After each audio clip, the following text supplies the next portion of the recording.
जातिगत जनगणना कराने को राजी है, तो ये पेच सारे एनडीए के सहयोगियों के लिए भी फंस गया क्या?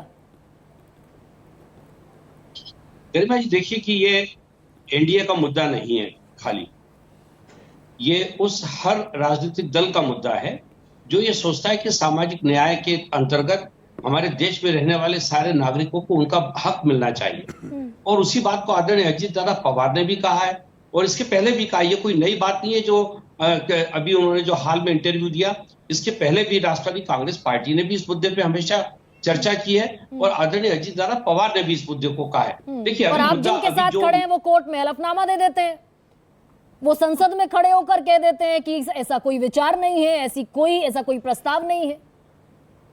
ठीक है, आप जिनके साथ खड़े नहीं, हम उनके साथ हैं, लेकिन हम अपनी भी तो बात कह रहे हैं। जैसे कि अभी राजीव भाई ने भी कहा कि गठबंधन की अपनी कुछ मर्यादाएं होती हैं और गठबंधन के कुछ अपने जरूरतें भी होती है और उसके बीच से एक रास्ता निकालना होता है। हम अपनी बात कह रहे हैं, निश्चित रूप से उस पर मजबूरियां भी होती हैं ब्रजमोहन जी, क्या गठबंधन की कुछ मजबूरियां भी होती हैं? मैं मर्यादा जब कहता हूं तो शायद हो सकता है उसको आप इस ढंग से कह दें, लेकिन मैं मानता हूं कि ये मर्यादाएं होती हैं। इसको मजबूरियां कहना शायद ठीक नहीं होगा, क्योंकि हम लोग बैठ के चर्चा करते हैं। चर्चा करने के उपरांत एक रास्ता उसमें ढूंढा जाता है। सभी लोग राजनीति कर रहे हैं, हम सभी लोग जनता के बीच में काम करते हैं, तो जनता के बीच में जब काम करते हैं तो वहां से जो इनपुट हम लोगों को मिलता है उसी पे बैठकर तो नीतियां तैयार होती है। अगर कल को इस प्रकार का दबाव और बढ़ेगा तो मुझे पूरा विश्वास है कि भारतीय जनता पार्टी भी इस मुद्दे पे गंभीरता से विचार करेगी। यूपी में खेला तो हुआ ना ब्रजमोहन श्रीवास्तव, कोई 2-4 महीने की बात तो है नहीं, 4 महीने से बखेड़ा चल रहा है।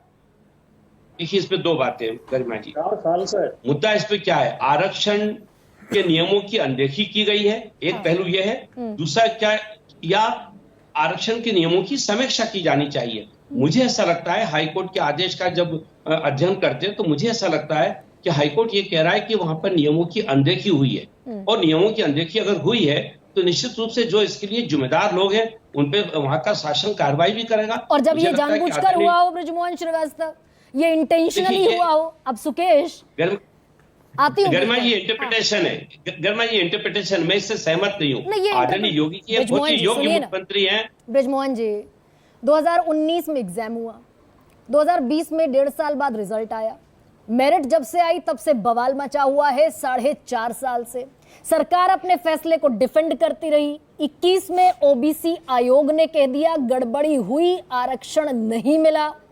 हाईकोर्ट की सिंगल बेंच ने कह दिया, हाईकोर्ट की डबल बेंच ने कह दिया, अनुप्रिया पटेल कह रही है चिट्ठी लिखकर कि not found suitable, Keshav Prasad Maurya चिट्ठी लिख रहे हैं और समीक्षा नहीं की सरकार ने अब तक।